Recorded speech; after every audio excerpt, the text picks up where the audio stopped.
Navoiy shahrining markazidan birinchi qavatdan bir xona, ikki xona qilingan xonadonni 348 million so'mga ko'rib o'tamiz. Umumiy lokatsiya 9-mikrorayon hududi, to'g'rimizda 9 bozori, Kosmopark, Gum va Yangi hayot domlari joylashgan hamda ortimda katta daraxtzor bog'. Xonadonni ichki tuzilishini ko'rib chiqamiz. Marhamat.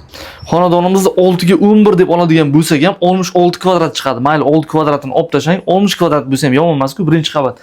Asosiy kirish eshigi mana bu yerda oshxonamiz bo'lishi kerak edi. Oshxonamiz balkonga ko'chgan holatda yotoqxona qilib qo'yilgan. Va koridor bo'ylab alohida yuvinish xonalarini ko'rishimiz mumkin. Hojatxonasi, yuvinish xonasi alohida qilingan va mana bu yerda kattagina kladovka qismi ham mavjud. Marhamat, yuvinish xonasini ko'rsatib o'ting. Kafil qilingan.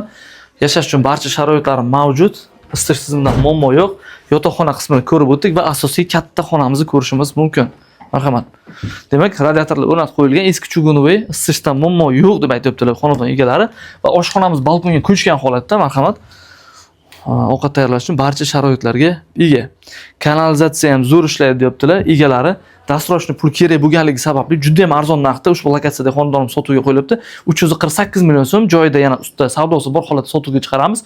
Pastda to'liq ma'lumot uchun o'zimizning raqamlarimiz. Navoiy uy baraka kanaliga obuna bo'lib qo'ying, chunki arzon Navoiy shahridagi ko'chmas mulk e'lonlarini ko'rib olasiz.